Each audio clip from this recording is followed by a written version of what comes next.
The Dan Fleckberger query. It is a surprise, therefore, that we are suffering in this country.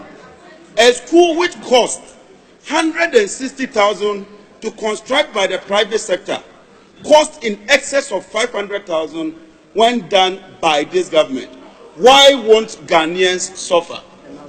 The presidential candidate then told us that 500,000 for a school was too expensive and that it amounted to corruption.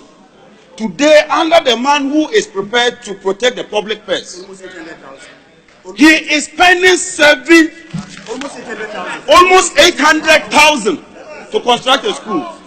Mr. Speaker, I do recall the majority leader when he said that when you throw ash into the air, it certainly comes back into your eyes. If 500,000 is mark of corruption, if 500,000 was too expensive, what do we talk about 770,000? What is happening? In less than a year, this is what we are seeing.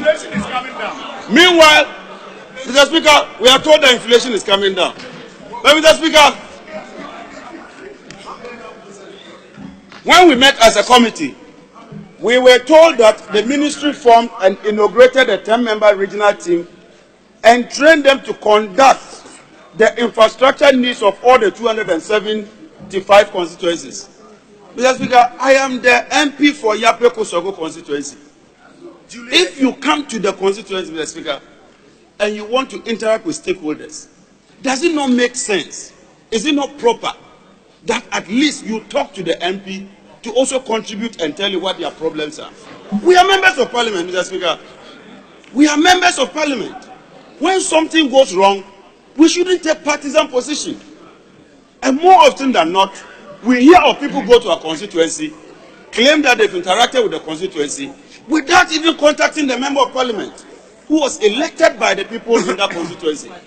Mr. Speaker, I am therefore not surprised that we are spending 71 million cedis of the taxpayers' money. And if you go to the appendices, Mr. Speaker, Appendix 4A tells you that we are taking more than 400 million out of our oil money. And out of that, we are using 71 million to run these offices. Mr. Speaker, if you look at the budget for this ministry, it is more than 7 infrastructure ministries put together. It is equivalent to the 6 economic ministries put together. And yet, we are spending 71 million just to run the offices. Mr. Speaker, we are spending 15 million Ghana cedis to hire or rent offices. And in that same year, after renting offices for 15 million, we renovate them for another 3 million. I mean, why can we dissipate the public purse in such a manner? Why can we misuse the public purse in such a manner? I think that this is very unfortunate.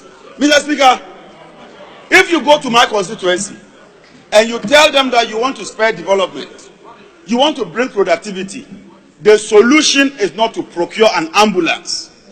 My district can procure that ambulance. If you want to construct cheap compounds, there's a Ministry of Health. If you want to construct dugouts, there's a Ministry of Agric. I hold a view, Mr. Speaker, that this Ministry for Special Development Initiative, I hold the view that this ministry is moribund.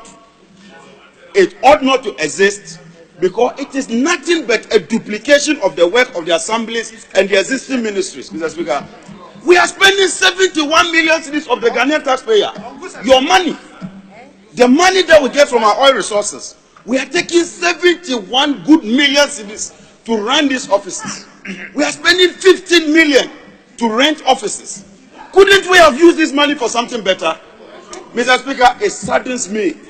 Mr. Speaker, it hurts me. Mr. Speaker, I am in pain. Mr. Speaker, I am in a state of melancholy. Mr. Speaker,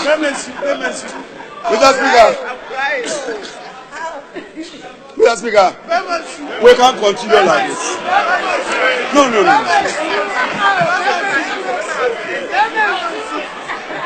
Mr. Speaker, on this sad note, Mr. Speaker, on this sad note,